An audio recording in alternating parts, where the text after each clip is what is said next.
Dear students, usually the students are confused in using who, which, or that, particularly in replacing who with that, or which with that, or that with who, or that with which. So let's get on it.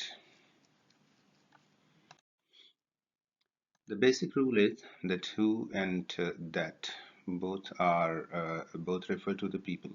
For example, Anaya is the one who rescued the bird. The man that got away is a famous song. So, but people usually prefer to use who than that. But that has their own specific rules to use them. You can replace with that as well.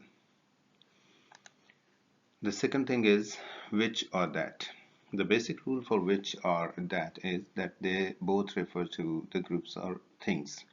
But keep in mind that most of the grammarians or most of the native speakers, they prefer to use which. But anyhow, you can use that also. He is on the team that won the first prize. Or this is the table which I bought last night. The second rule is about that. In fact, introduces essential clause. What is an essential clause? That is integral, that is important, that you cannot eliminate, and that is important in the sentence. I do not trust products that if you do not add the additional clause that claims all natural ingredients. So I do not trust products.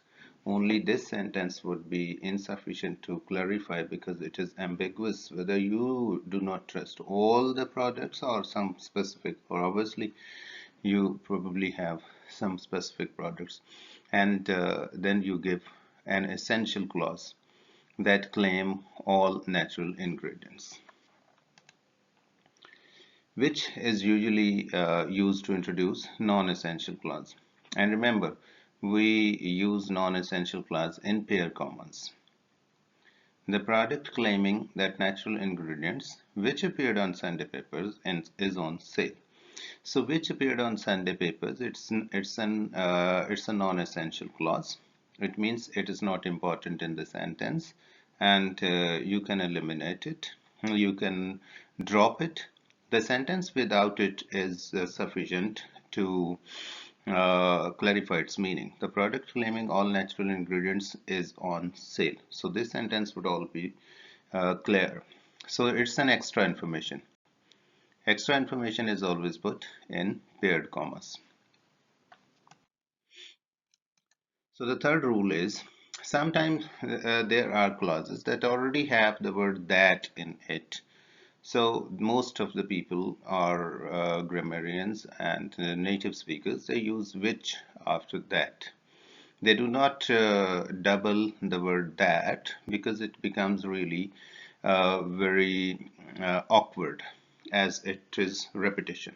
So in English, I have repeatedly told you that in English, repetition is considered really vague, unclear, or unimportant.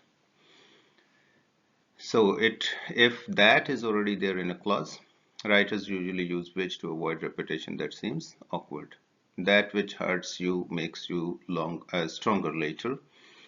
So the second sentence with replacing which with that. That hurts you makes you stronger later.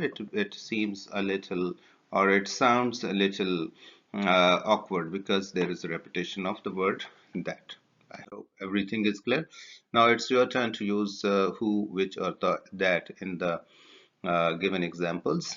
If you find any difficulty, problem, or do have any question, you can ask me in the comment.